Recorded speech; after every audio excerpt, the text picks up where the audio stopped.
This is a conversation with a good friend of mine, Jayme Richardson. This is going to be helpful for anybody who has chronic pain, anyone who works with clients who have chronic pain, and also for business owners who are managing employees, like multiple employees. And we all know that sometimes managing employees is a lot of EQ work as well as IQ work. What I discuss in this podcast with Jayme is, first of all, his approach to managing his own pain, the effect that it had on his mentality, but also his approach to helping other people around him who have that same pain. He's a really, really awesome dude. I coached Jayme for a couple of years and we still catch up on a regular basis. He started off a client and became a friend over a period of time. He's a really, really top-notch fella. So if any of you guys want to be better as a leader, want to be better at managing your own pain, or want to be better at managing other people's pains, this podcast is going to be very helpful for you.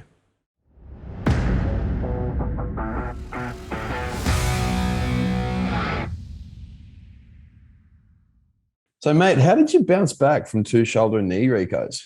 It was just a long process. So I had originally, I think I had some bad advice early on from a very, very, very young physio. So I was in the gym, typical bodybuilding split, and I just had some shoulder pain and went to a physio. They said it was bursitis. And knowing what I know now, I was like 23, that term is just so broad. Like whether it's impingement, bursitis, tendonitis, tendinosis, whatever the case may be, the rehab is similar, like thoracic extension, rotation, rotator cuff. And she just said, don't move it.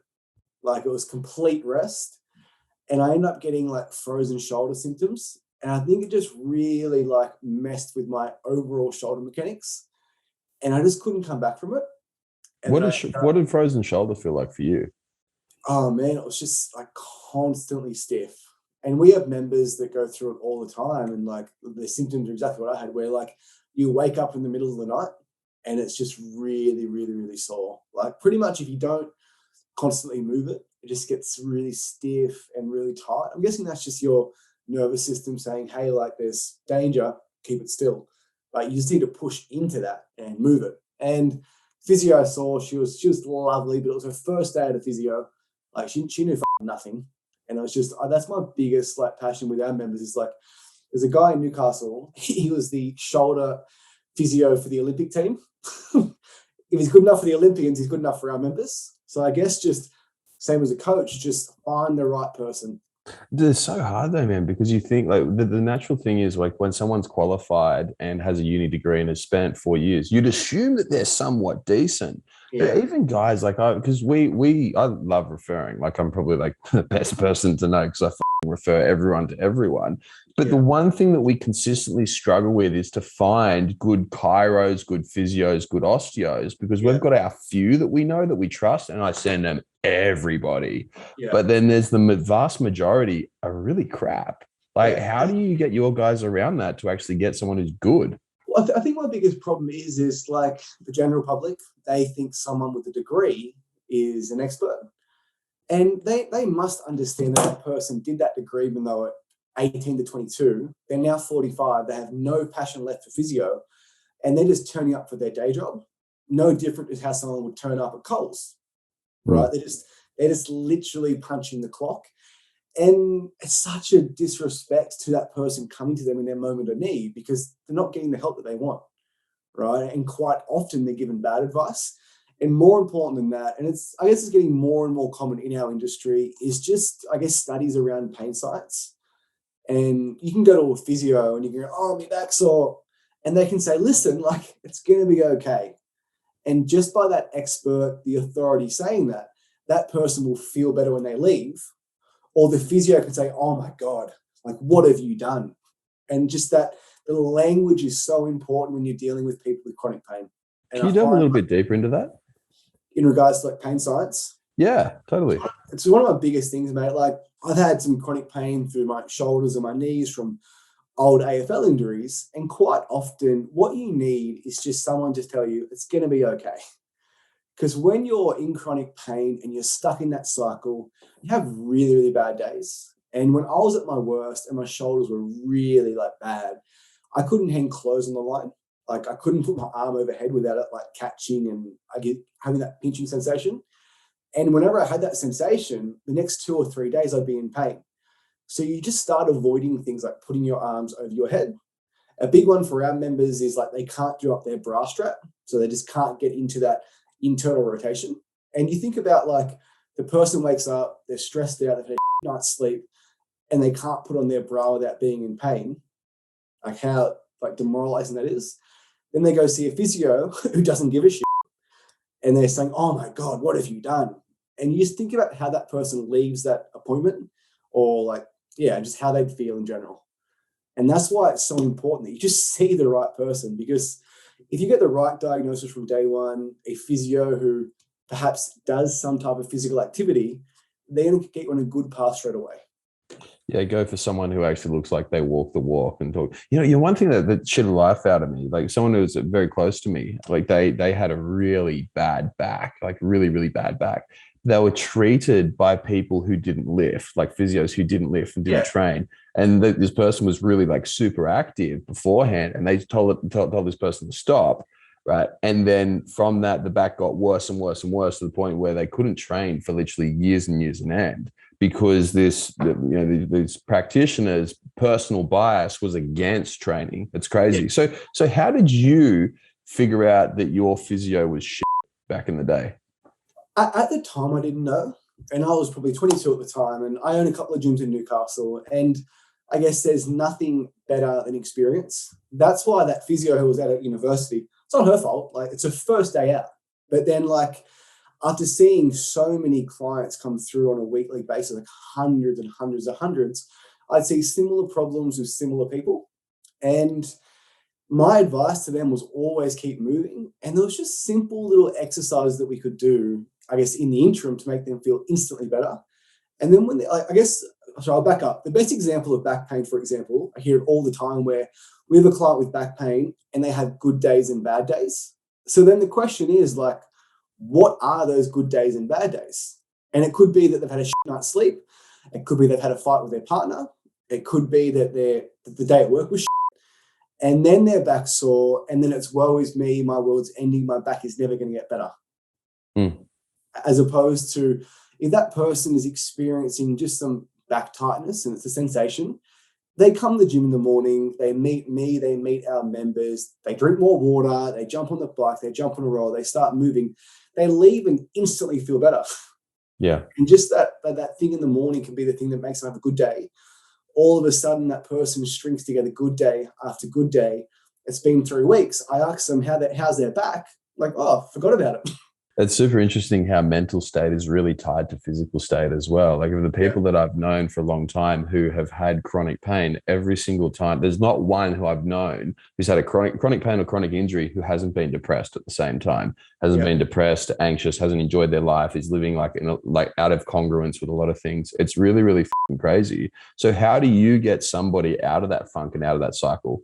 It's just like, I just tell them it's going to be okay, because it is going to be okay. And there was a great stat by, you know him, Andrew Lockstrength. He's like a back specialist in Melbourne. Yeah, he's really great. And it's an amazing stat. And if every physio told this stat to their client with back pain, they'd feel better. That 99.99999, that the nines keep going, % of back pain get better within 8 weeks. So every disc bulge, 8 weeks. 8 weeks. So from the worst disc bulge on planet Earth, 99.9% get better in 8 weeks. And then if you tell someone that who has a bit of back tightness a couple of times a week, how much better are they going to feel about that? So why do you feel that the industry around pain management and even just health and PTs in general has gone so far the opposite way, where if somebody comes in with a back issue, it's like, oh, don't touch them? Because you're a coach, you don't do this, but that person, that physio, that coach wants to be the miracle worker. What do you mean by that? As in, like, I think people sometimes forget that physios are running a business and like they have retention targets. I know they have retention targets. So for example, if you're not in business, if you go see a physio, they might want to see you, their job might be able to see you 5 times.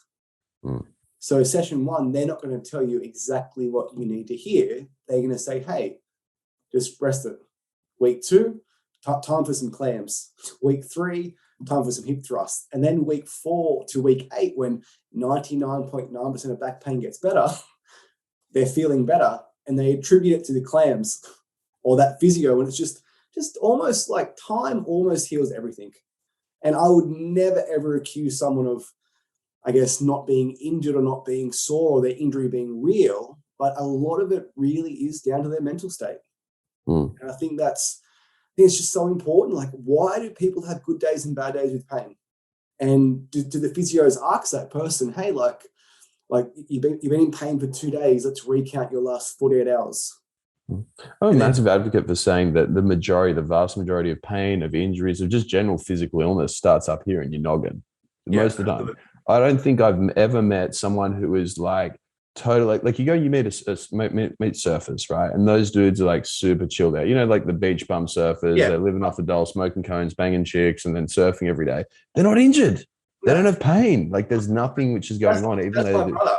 My brother lives on Palm Beach, surfs every day. You should see his squat. He's never squatted a day in his life. He doesn't know what dorsiflexion is, but he's just out there on the board having a great time. what his movement's perfect. Perfect. Like, he came to Newcastle, I think it was last July, and he joined in on some of our sessions, and members just couldn't believe how well he moved. And he's never lifted weights before. Just jumped in there and it was fine. There's something massive about stress, man. The one thing I do with all the guys, like on the NAM weekends, I get them to take 3 deep. So test their hamstrings. So standing up, and then go down, try and touch your toes, measure how far you get. After that, go and take 3 big deep breaths in through your nose, out through your mouth, like as big as you can. And then afterwards, it's crazy how many people will get about 2 to 3 inches of extra range of motion just from that, because of how much their nervous system is just jacked up big time. So tight. Yeah, I couldn't agree more. And it's just like, I'm just a massive, I guess, advocate of living pain-free, because I went through years and years of being in it's like typical chronic pain. And like, I can see it on someone's face when they come to a session, their back's sore, they've had a shit day, and they're not even themselves anymore. Like they're for me personally, like when I was in pain, I was snappy. Like, I was miserable. It was little things like, I went through some plantar fascia, like after my knee surgery, which is quite common. And walking on the beach really aggravated it. And Ellen, my girlfriend, was like, let's go for a walk. I'm like, no, like, I'm not going for a walk. And just like, someone who hasn't experienced plantar fascia or hasn't had chronic pain before, they don't know what it's like to have those simple things just becoming like such a big issue in their life. And the longer that chronic pain goes for, like that anxiety of walking on the beach continues to build up, and all of a sudden they're stuck at home inside. What effect did that have on your relationship? We didn't go to the beach. No, like she was really good about it. And to be honest, I was probably a bit embarrassed about it. I was embarrassed about how bad I was feeling at certain times. And just like plantar fascia, right? Like, we have members have the same thing where like, it's literally like having glass in your foot. And imagine every step that you take, you have a rock in your shoe. And then someone asks you to go walk 2 hours on the beach. It definitely affects it affects everything you do. Everything. Yeah. I remember when I had a back when I was playing footy, it was gnarly because you cannot do it. It's funny how much you walk, even when you think you're resting. It's like constantly moving, and then having this thing, it just sits you on your ass all day. It sucks. So what's been your methodology to go? Because you've had 2 shoulder recos, 2 knee recos, you had your plantar fasciitis, you've had your toe was buggered a little while back. That was just opposite, like the plantar fascia. And that's the thing, that's why I'm so passionate to help other people, because like, I don't want people to go down my path. And I think at the start, when I didn't have the right advice, I had plantar fascia. So then naturally, I'm going to work more on my forefoot. And then I had the opposite of plantar fascia, which is called metatarsalgia, right? And I'm sure you've experienced too, where you have a sore shoulder, your shoulder gets better, and then your elbow's sore. And then your elbow gets better, and your wrist is sore. And it's just like, whenever you have that injury or whenever you have that ache and pain, like, identify what it is, identify whether you're being overdramatic. And if you think it is serious enough, just find the right person and get the help. Just find the right person. So how did you get through? Because actually, even before that, why were you so banged up? Like, why did you have so many injuries that just never went away? I think I played AFL, and it was my own stupid fault. I tore my right ACL in 2010, and then that was like July. And then August 2010, I had this big piss up planned around the world. And I went for 2 years. And throughout those 2 years, I buckled my knee probably 3 or 4 times, and I was just on the dance floor having a great time. And every now and again, it would just, as you know, with an ACL, like there's just some structural instability. But then I think about like when I'm walking around Europe and the States for those 2 years, I'm probably going to be preferencing on my left side. And my left side's when I had the plantar fascia and the metatarsal.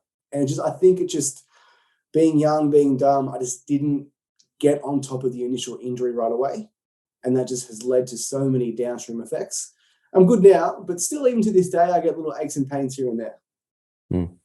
It's funny how little it's actually looked at. One of the big gripes I have is you'll see someone come in with elbow pain and they'll go and get treatment just for the elbow. Nobody will look at at the shoulder. Nobody will look at the thoracic spine. They won't look at anything like that, or even the diaphragm, how they're breathing, or anything like that. And it's like we're always looking for just at the point of the pain. We're not actually looking for the root of it. So how do you get people to, instead of just going through and pop a Nurofen? Like that is one of the things that me the most whenever somebody has an issue of any sort, be it headaches, be it any sort of pain, inflammation. People say, oh, just pop a Nurofen and it'll be better. It's like the dumbest idea in the world. And like so inflammation is the thing which is getting you better. Inflammation is the process of healing. It's just stupid. And cortisone's worse. I had that. It's fun. I got a funny story about that. So I was playing footy. I thought I was better than what I was when I was younger, but I was okay.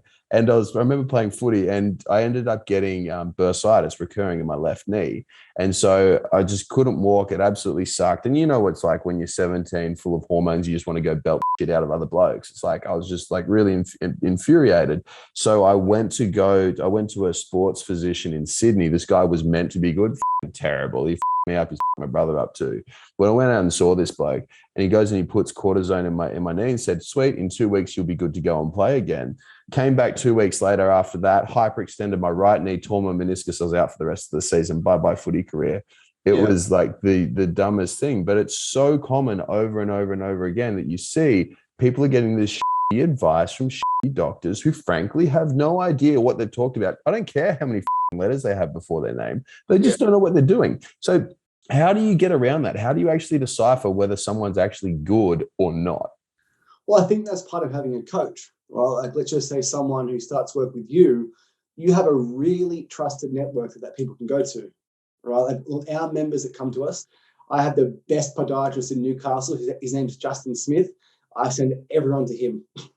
For any like pelvis, I guess, post-pregnancy issues that people have, I send them to our physio Felicity. If it's a shoulder injury, I send them to Craig at Regent Street Physio. Like anyone that comes to me, I have the people in Newcastle that I trust they can go to. And I think also like when that person goes to that physio and they come back to their coach and they tell their coach, hey, the physio said I can't do this. And I just, really? Like, are you sure about that? Or yeah, like I got dry needling and like now I'm better. I'm like, oh, I don't know about that either. But I had that experience when we first moved to Newcastle, but now with our great physio network and podiatrists and chiro and osteos that all our members are taken care of. So on dry needling, right? So from you as a coach, having observed how many thousands of guys and girls who've come through you, what are your thoughts on dry needling? It goes back to pain science. I think every physio on earth knows that dry needling does next to nothing. Like it is a half-hour feeling, but if you go see that physio and the physio says, listen, I've seen 10 people today with elbow pain, tennis elbow pain. I needled their forearm and it got better. That person's going to feel better after, right? And that person then has a good day the next day, a good day after, and they start feeling better. It's almost like dieting. Like people, when they do keto, they attribute carbs to losing body fat and they attribute needling to getting better when like it's not the same thing. Like it was less calories and the needling just got you moving again, right? So I think when they go see that practitioner and they feel better, they should also know why they're feeling better.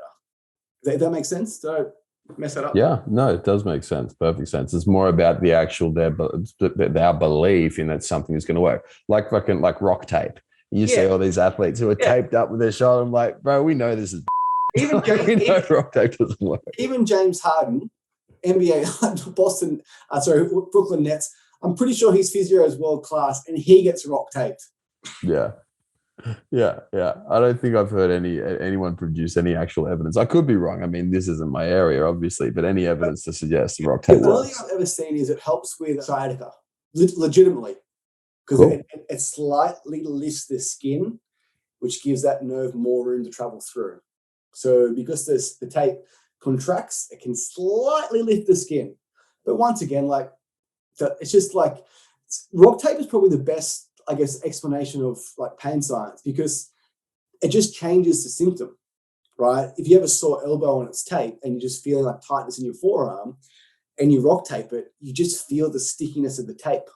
Mm. So it's symptom modification, which I think is good because then if you feel better from those symptoms, then you start doing stuff and you start feeling better, right? So it's just really interesting. But like back to the original point, like you just need to have someone you can talk to about who am I seeing? Is it the right help? And Mm. that goes back to having a coach or having someone that you trust.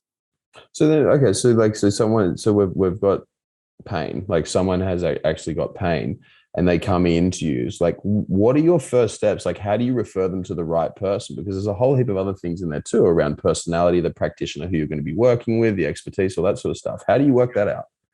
It all depends on what it is, right? Like, so if someone comes in with shoulder impingement, right, and their shoulder gets sore when they put their arm overhead, Hmm. in our program, we have a 10-minute, I guess, warm-up mobility routine, and I'll personalize that person's warm-up. And it'll be things like thoracic extension, thoracic rotation. It will be external rotation work, scapular depression work, and we might change their neutral grip shoulder, sorry, their pronated grip shoulder press to a neutral grip.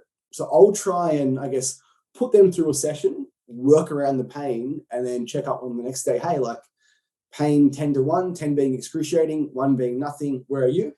And if it's a 2, that's a great result because they've gone through a workout, they've worked harder than they had before with that shoulder, and the pain is the same or less. So then we do it again. And then if we hit a bit of a roadblock, maybe 2 to 4 to 6 weeks in, or I don't think that person's actually like listening to me because they need to see that authority, then I will refer them on. Yeah, gotcha. So then what do you think about, and from your experience, from what you've seen, we work with a large number of people. What about anti-pain supplements, fish oils, glucosamine, all that sort of stuff? Do they have a role in your opinion? No, not at all. Why not? It's just like it's just a 1% thing, and like even fish oil is probably one of the most researched supplements. So like out of all the supplements, I'd probably try some fish oil. But I think like it just all comes back to how you're moving and just your biomechanics to begin with. And are you moving in the right way? Or have you had an injury like shoulder impingement? Are your shoulders rounded and you move horrendously and you're just stuck in that pain cycle? Right? Fish oil isn't going to fix that. But perhaps doing some thoracic rotation, thoracic extension, strengthening the posterior chain, that should be able to get you back open. So what are the main like movement issues you see that people have when they come to you? I think typically like it's the positions that we spend the most time in every day, sitting down. So quite often they're rounded shoulders, they're texting on their phone, and their hip flexors are really tight.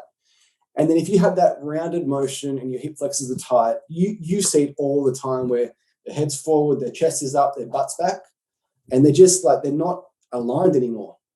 And it can be so simple to like, I guess, restore some of those movement patterns just by going into hip extension, by doing some thoracic rotation, thoracic extension, and just it sounds so simple, but just firing up that posterior chain, and then also just living a healthier lifestyle, perhaps going for more walks, getting a sit stand desk, like not being on your phone late at night and having a shit night's sleep. Right. So I think it's the posterior chain. It's the simple stuff we do in the warm up, but then it's also just having a look at their lifestyle because no amount of foam rolling your hip flexors will fix sitting for 12 hours a day. Totally. It's funny how weak the hip flexors get as well. One thing so I've always had knees, like pretty similar to you, shit knees, shit hips, all that. Because once again, I had a shit physio going through school. I was like, the physio we had no idea. I remember we spent like, I can't remember, it was a few $100 for a session for them to rub an ultrasound on my knee. Yeah, that's right. cool. It's like, where the do you get these ridiculous ideas from that do absolutely nothing? One of the things I found for me quite recently, which has been, I'm ollie lifting now. One of the things that's been most beneficial for me is hip flexor, like size raises, hip flexor work. Where I'm actually loading the hip flexors. Everyone says that hip flexors are too tight. You shouldn't train your hip flexors, but it's the opposite. Too weak, right? Yeah. I remember we were playing basketball in Newcastle, and I was sitting on the bench on the side doing hip flexor raises. Like it's so underrated. And if that hip flexor is a sensation tightness, if you do 50 reps and you absolutely exhaust that muscle, that area is going to feel different. So you modified your symptoms while getting stronger. And I'm going to this word up, but is it an analgesic effect? Like if you do a big, gnarly isometric contraction or lots of reps, it can change that sensation of tightness to something else. Totally. Well, a muscle gets tight when it feels weak. That's why. I mean, the age-old example is like you try doing curling a bicep curl from pretty much almost all the way there to extending it all the way out. If you fully lengthen your elbow and you extend that bicep, you feel really weak there. And then if you bring it up and you have it nice and tight, then you're going to feel really, really strong there. And so if you're having a weak muscle, it is going to want to put that muscle into a slightly more contracted phase of the range of motion so that it will be stronger. And if you have tight hip flexors, the solution is not to stretch the out of them and make them even weaker. The solution is to strengthen them, strengthen. Yeah. I've always been curious as to why hasn't the everyone's all about weightlifting isn't healthy. It's crazy, man. The myths out there, like red meat's bad for you and weightlifting's bad for you. It's like total crap. But it's like the fact that there is so little emphasis placed at all on strengthening tight muscle groups. It's ridiculous, don't you think? One of the most beneficial things I've ever did for my hip flexors was literally put my foot in the kettlebell. I'm standing and I have my knee up at 90 degrees and I'm holding an 8-kilo kettlebell for about 30 seconds. I do 3 sets each side, and it just makes them feel so much better. That it's the confidence too that I can hold that kettlebell up for that long. And then if I'm on an assault bike or a rower and I'm smashing my hip flexor, like it was just in that position and it felt good. So I was going to carry over to the exercise. If that makes sense.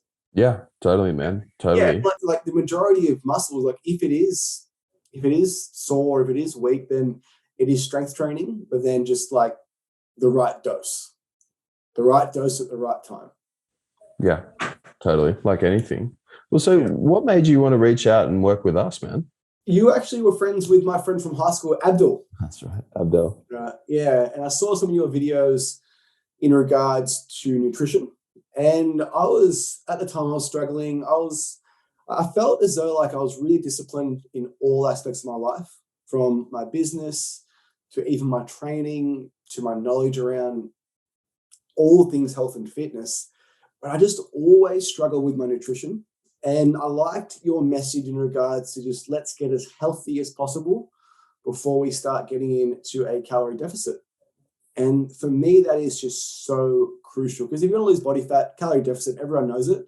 But like, are you in a position to get yourself into a calorie deficit when you've got sore joints, when perhaps you're not sleeping well? And I liked your message around health. And it was the same message that we portray to our members. Like, let's just get healthy. Let's get you moving 3 or 4 times a week. More often than not, the scales take care of themselves. And then if they don't, then maybe we can implement some type of dieting strategy. It's funny, isn't it, that when you think about it, if you got pain, if you're already not sleeping well, if you're already anxious, if you're already stressed, throwing hungry on top of that too is generally a pretty shit idea. Yeah, and even like to this day, like if I'm having a really day for whatever reason, I'm probably going to reach for food, like most people. And then if you're really trying to be in a calorie deficit, you're in a shit mood, you had a shit day, and then you reach for that food, you've gone off your diet, you feel guilty, you feel even more shit. And it's just that vicious cycle of why even with our members, where they diet and they put it back on, they diet and they put it back on, they diet and they put it back on, and then just by their 10th try, they don't believe it's possible anymore. And all of a sudden, they're out buying the lady shake. So it's just, people need to get the right help at the start. Yeah, totally, man. Getting the right advice really, really quick. Well, for you, like you had to humble yourself, right? Because you're a PT, you're a coach, you run your gyms. It's like, was that difficult for you to actually be able to reach out for help? No, not at all, because I think everyone needs help. And if I have members paying us for a service and I'm providing that accountability, it would make sense that I would pay for that service, right? And this off topic, I hate the majority of PTs, and it's because they don't actually they want to charge 80 an hour, but they would never invest 80 an hour into themselves with a different coach, and that is the most hypocritical thing you could possibly do on earth. Totally. We call that congruence, man. Yeah. I spend an absolute fortune on coaching every single year. And you know what, the thing I find funny about like those PTs, it's not just PTs as well, man. It's like it's just people, a lot of people in general. You go to the doctor who's really, really overweight, and then he says, "What's your cholesterol?" Well, good or bad cholesterol? What are you talking about? Not congruent at all, man. It's so, and it's hard to take those people seriously. But you know, the irony out of that, the ultimate irony is you look at you, because like obviously we only coach guys who are pretty successful. It's like the ultimate irony is that you who are successful and have done very, very well in both business and also your area of expertise, you come and you're willing to reach out for help. The guys who aren't willing to reach out for help and don't get coached and aren't being congruent are every single time the ones who just don't do well and won't experience success. Yeah, and I guess the other reason I reach out to you too is when I was in that bit of a pain cycle, and in terms of the biomechanics and training side, I was all over it. It's like I was doing everything I was supposed to do. And at that point, I believed I had the right help from the, I guess, physical side, but I just still didn't feel great.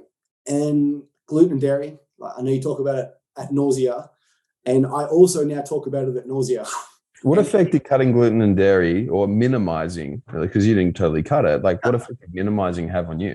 I think just that non-stop feeling of being bloated, right? And just like obviously the protein that gets into your small intestine that increases systemic inflammation. Like if I have any sign of pain, or let's just say that I'm genetically more prone to experience pain, it is my job to ensure that I'm not putting inflammatory things into my body. And gluten and dairy are both definitely inflammatory. And I first discovered it when I went to Thailand before I worked with you, actually. I was in Thailand and I was obviously stress-free, but I felt amazing. And then I had to look at like, well, hang on, what was I doing? And I was just consuming no gluten. And that wasn't like a choice that I made. It was just like rice and chicken on repeat, as opposed to the burger, as opposed to bread, or as opposed to any other things that are in the Western diet that has tons of gluten. Mm. You used to knock back a fair bit of food before we started working together. You lived life. Let's put it that way. But So the other thing too was it was just lots of alcohol too. Yeah. Lots of alcohol, and I think like that was something that I've just grown up with. Like me and Mitch, we just loved a good time, and then we opened our business, and business was good, and then the party continued.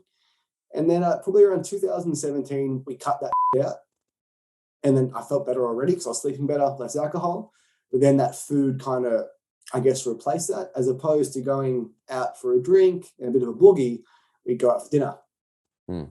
And I think, how much of an adjustment was that to stop drinking, to stop eating, to stop doing that, and to have that? We got to the point where we were so busy that like I couldn't wake up at 12 o'clock on Sunday and my phone had 50 messages on it, right? And I just felt that like if I was doing that, I was just behind the 8 ball the entire week.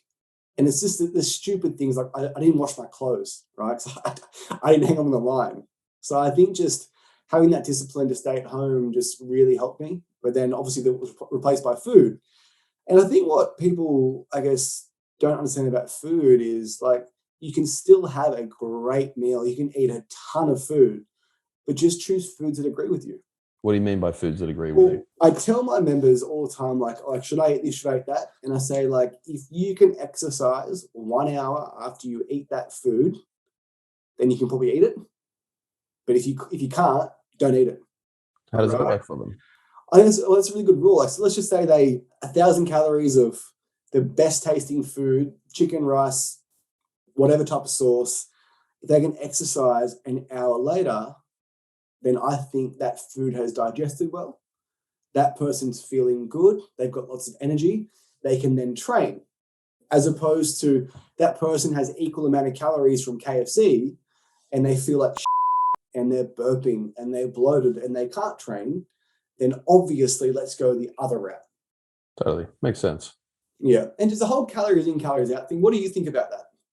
Oh, well, like it is definitely like that's the law, right? Law of thermodynamics is that if you want to lose weight, not saying fat or muscle, but weight, big key thing that people forget. If you want to lose weight, then you have to expend more energy than what you put in. But there are optimal ways to do that, and there are suboptimal ways to do that. Yeah, I couldn't agree more. And that's just like, that is a message to our members, is like, obviously calories in, calories out matters. But we did a nutrition challenge in November for our members, and it was 3 things. It was 2 serves of protein. It was 3 liters of water, which equals about 50 mils per kilo. I got that off you. And it was 800 grams of vegetables, right? And if you put those 3 simple rules in place, that person's going to feel great. They're going to be satiated. They're probably going to eat less shit. Therefore, that will create a calorie deficit, and they feel amazing at the same time, as opposed to just saying, eat less, move more. Eat less, move more doesn't help anyone.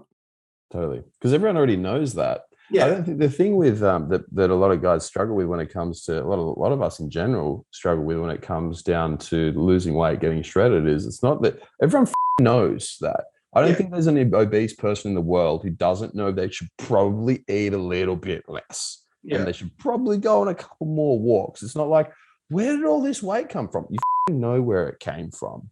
But then it comes down to actually having the discipline of the systems, of the ease of actually being able to do that and to follow it long term. Actually, for you as well, one thing I want to look at was, how did you feel differently? I know, like, you obviously got shredded working with us. You got shredded, you got jacked, and you look awesome all year round, super effortlessly. But how did you feel different before to after working with this? I also knew eat less, move more. And I was choosing suboptimal strategies to do that. What do you And mean? like the majority of people, I'd start something and then I'd be 6 days in and just wasn't working. Or I'd go off diet and then I'd restart Monday. And then I guess this is the biggest thing I learned from your program, is just like, you can eat the most amazing tasting foods. Just eat those foods, right? And I think that's one of the biggest keys to dieting I've learned, is have those 10 go-to meals that you love, that you really enjoy, that you look forward to every single meal. Make sure those meals digest well and you feel good when you eat them, and just eat the shit out of them. And I think that is honestly the biggest key to dieting for me, was just having those about 10 meals that I really enjoy and just nailing them every single day, as opposed to like not being planned or trying one diet this week, one diet next week.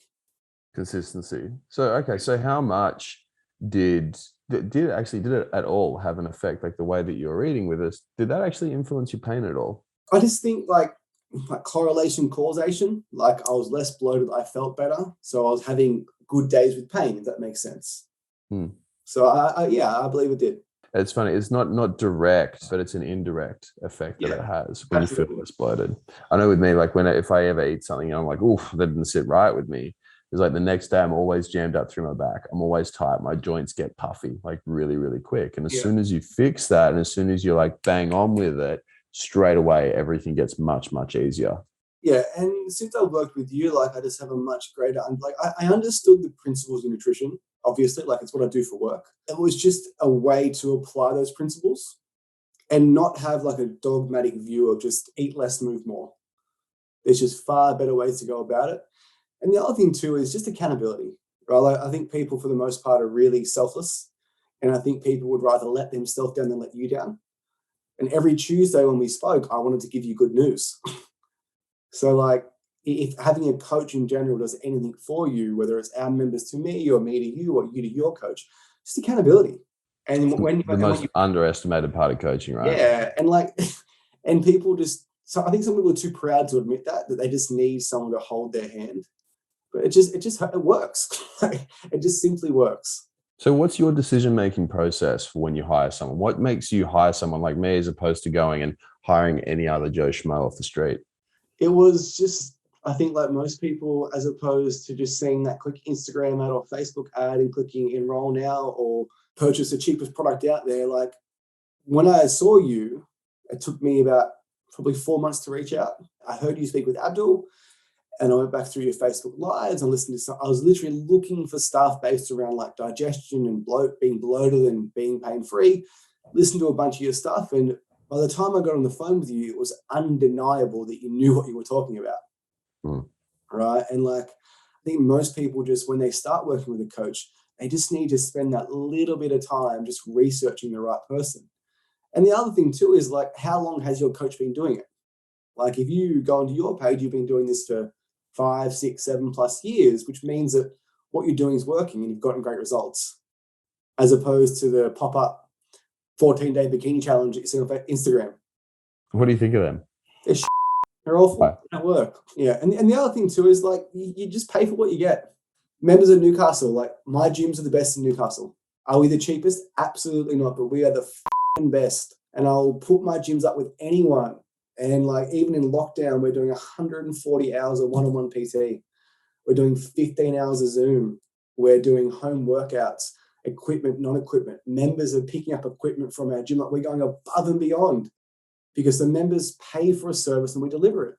Why did you choose to go more expensive but much higher value instead of doing what a lot of people would do in your position and just go for the cheapest, nastiest thing and get as many people through the door as possible? One of my first ever PT clients, he was super successful. He might be a 10 millionaire for all I know. Probably is a 10 millionaire. He's a child psychologist in Newcastle, like the most respected psychologist in Newcastle. I was lucky to work with him. I don't know how he found me. He used to bulk bill his clients. He used to bulk bill the parents. Anecdotally, over 3 or 4 years, he realized that the kids that he bulked bill, those parents that didn't pay for his service, didn't implement any things that he was saying. So the kids that he was seeing got far worse results. But when he was charging $330 an hour, you best believe that parent was listening and following through on that advice. And that is one of the most important things. Great example, we've given out a few lifetime memberships for Breakthrough, and none of them come.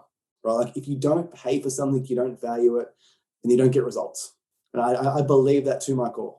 Yeah, we find that too, man. That's the difference between our clients from when we used to have programs at like $44 a week. Now we have them 100, 200, 500,000, 2,000 plus a week. And it's always funny that the guys, not all the time, but generally the people who pay the most attention. Yeah, and that was one of my first, the most important things I ever learned before starting our gyms was when I was a one-on-one PT and I worked with that client and I heard that and I thought I couldn't believe it. I was in shock that like this person would bulk bill you, he'd do you a favor, and then you disrespect him by not following through on what he said. Totally, man. But I think just like first things first is just do your research before you choose a coach. Don't choose the cheapest coach out there, and just follow through on what they say. And the other thing too is like even with us in our coaching too, it's a huge component. It's just being honest with each other, like developing a good relationship with your coach, having the ability to say, hey, I had a shit week because of X, Y, Z. You don't get upset. You understand. You can adjust it. As opposed to saying, yeah, I did everything you told me to, and I'm not losing weight. And I'm sure that's happened to you before. Totally. Yeah. Us too. Yeah. Happens all the time. Yeah. Yeah. Man, thank you so much for coming on. This has been really awesome. No, you're more than welcome, mate. People don't know this, but we've become great friends and I'm going to your wedding. Yeah. Coming up, man. If there's anyone out there who thinks like your coach doesn't give a shit or you can't develop a good relationship with your coach, we didn't know each other 3 years ago and now I'm going to your wedding. It's crazy, huh? That's a good testimonial. It is, man. Join JCF and go to your wedding. It's going to be a big wedding, bro. Yeah, I'll be there. Man, thank you very much for coming on. I appreciate you, dude. You're more than welcome. Thanks, James. Thanks, man.